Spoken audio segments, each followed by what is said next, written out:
देखो, जो अब नीट 2026 की तैयारी कर रहे हैं, उनका सबसे बड़ा जो डर है, वो पता क्या है?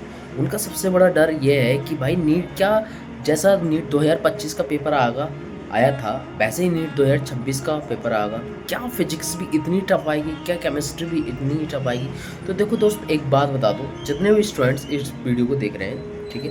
तो ये वीडियो आप लोग शुरू से लेके एंड तक ज़रूर देखें, क्योंकि जो इस वीडियो में मैं बताने वाला हूँ, ठीक है, वो आपके लिए बहुत ही ज़्यादा हेल्पफुल होने वाला है। ठीक है, 5-6 मिनट की वीडियो रहेगी, ज़्यादा नहीं। ठीक है, तो आपको एक चीज़ मैं बता दूँ, आप अपने मन में से ये चीज़ निकाल दें कि जिस तरीके का पेपर नीट 2025 का आया है, वही टफ लेवल नीट 2026 में आएगा। ठीक है, तो ये चीज़ बिल्कुल भी ना सोचें, क्योंकि ये टफ और इजी होता रहता है कि इस बार फिजिक्स से जो आई है वो ही जेई की लेवल की आई है, तो भाई नीट 2026 में भी जेई के लेवल की आएगी। अब आप लोग क्या सोच रहे हो कि भाई नीट 2025 का पेपर मैंने दे दिया, ठीक है, तो इसमें जितना भी जो क्वेश्चंस आए हैं, ये आउट ऑफ सिलेबस आए हैं, ये मैंने जो नहीं पढ़े हैं, तो अब मुझे क्या करना है, नीट 2026 के लिए मुझे अलग अलग मॉड्यूल्स करने हैं, मैक्सिमम बुक्स पढ़नी है।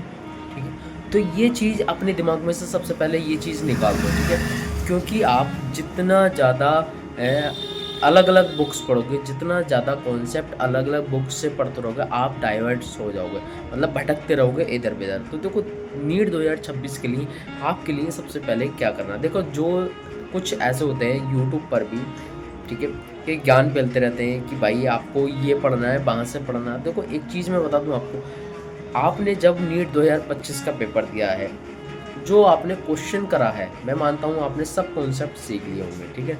लेकिन क्या, जब आप लोगों ने नीट 2025 की प्रिपरेशन स्टार्ट की थी, और उस समय आपने जब फिजिक्स के क्वेश्चन लगाने बैठे थे, क्या आपने एक घंटे में 60 क्वेश्चन लगाए थे? ये जो हाई लेवल के क्वेश्चन है, उसकी प्रैक्टिस की थी? नहीं ना।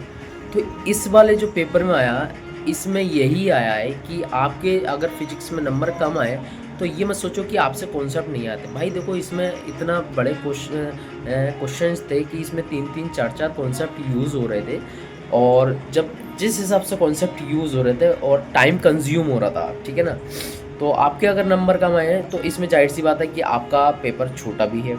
ठीक है, तो देखो, यही है कि आप अगर नीट 2026 की अगर तैयारी कर रहे हैं, तो आपको सबसे पहले टाइम मैनेज करना है कि जो हाई लेवल का क्वेश्चन है, उसको कम से कम समय में करना है। और किसी भी क्वेश्चन को अगर आप कर रहे हो फिजिक्स के, तो उसको बहुत कम समय दो। मतलब ऐसा नहीं, कम समय का मतलब ये नहीं कि उसको छोड़ दो, भाई नहीं, उसकी प्रैक्टिस इतनी अच्छी से करो। अगर मान लो शुरू में आपको उस क्वेश्चन करने में 5 मिनट लग रहे हैं, तो उसको इतनी बार प्रैक्टिस करो कि उसको सिर्फ आपको 1 मिनट लगे बस। ठीक है, और जो केमिस्ट्री है, ठीक है, आप केमिस्ट्री को भी भाई ऐसे ही करो। शुरू में देखो, आपको पूरा साल क्यों दिया जाता है, तभी तो कहते हैं यार, देखो, जितना आप घिसोगे उतना ज़्यादा चमकोगे। ठीक है ना, कोई भी आपने ये कहावत सुनी होगी कि हीरा जितना ज़्यादा घिसा जाता है, उतना ज़्यादा चमकता है। ठीक है, तो वो इसलिए करा जाता है, जितनी आप प्रैक्टिस करोगे, ठीक है, जितने आप हार्ड क्वेश्चंस को शुरू में कर लोगे, हार्ड क्वेश्चंस को सॉल्व कर लोगे, आपका दिमाग खुल जाएगा, क्वेश्चन करने के तरीके पता चल जाएंगे। एक क्वेश्चन को आप 1000 तरीक़ों से कर सकते हो। ठीक है, तो लास्ट में आकर जो आप लोगों ने एक क्वेश्चन में 5-5, 10-10 मिनट या 1-1 घंटा दिया है, तो वही क्वेश्चन आपको जो लास्ट टाइम है, वो आपको सबसे ज़्यादा बेनिफिट पहुँचाएगा।